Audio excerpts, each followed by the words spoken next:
One problem I have noticed in the edtech industry that many coaches have is onboarding their students or their registrants. You could have 100 students, 500 students, thousands of students, and manually adding them to Google Drive, Google Calendar can take you days. I personally know of a coach who I helped to build this automation I want to run you through, who said they used 3 days to onboard their students because their students were in hundreds, sometimes almost 300. And it was taking a toll on them because it didn't give them time to prepare for the classes. And it also let into the time they would troubleshoot students who had issues with the onboarding. And all they needed was something very simple, a simple automation that could solve this problem in minutes. And I said, say no more, I'm going to fix it for you. So I came up with this automation here, just 1, 2, 3, 4, let's say 5 nodes in anything that helps them onboard the students as soon as the students are registering for the course. So I'm going to run you through the main things that concerns this. Now, I'm not using my client's detail. I mean, for obvious reasons. I don't want to expose people's data there. So I'm using my personal detail to show you what I built for them. So if you look at the shared one, it is just my email address that is there. And this is the form that I created. This is a sheet that is linked to the Google form that will be taking the registrant's name.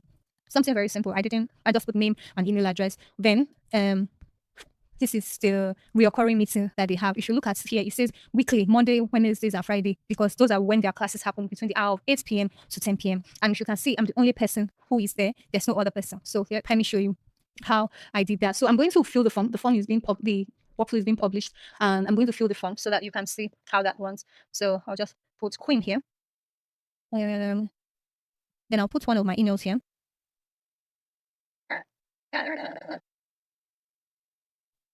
Gmail. It's Gmail. Okay, so I'm going to hit submit. What that does is that it populates here. It's already populated here. Remember, this was empty before, and it's supposed to. So let's go to execution and see. We're waiting for it. This is 11:10. So let's wait to see that it works. You can see that it's showing running. If you can see it's showing running. So we would go to check our, okay, it's a success. So let's go to see our Google Drive. Remember, the Google Drive just had only the organizer's details, which was me. And as you can see, Comfort is here as a viewer. And let's go to the calendar. This is test run. And you can see Comfort has been invited. If I go to my email, we'll be able to see this notification. So let's do that. Now, as you can see, this says folder shared with you, 2026 test run. And this was 0 minutes ago.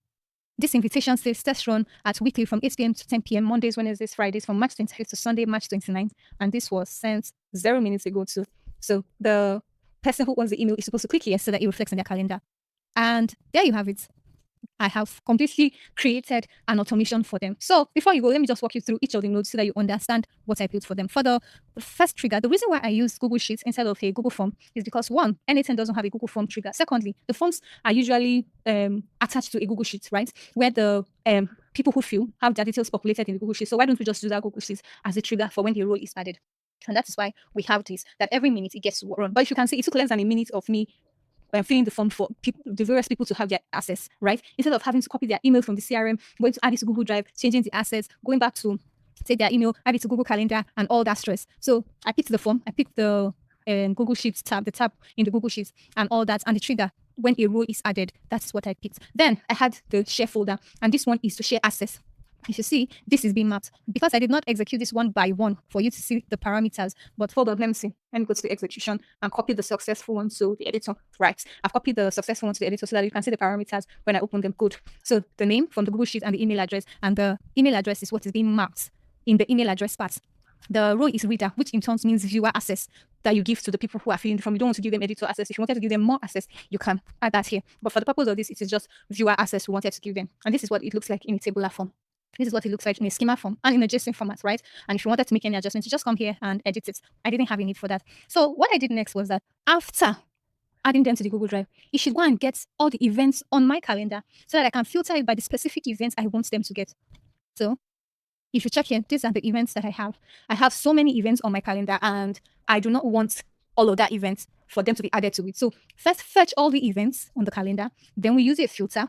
So filter by the specific event I want them to have access to. So a condition where the summary is test run meeting, not suite conference, not any other thing, but test run meeting, right? So when that is filtered, that is the specific event all the participants will be added to. So I now use the update and event node in anything. And the event ID, I'm now able to fetch the event ID of that specific reoccurring event, which is the test run meeting. So look at it. Look at the ID here that I just mapped here.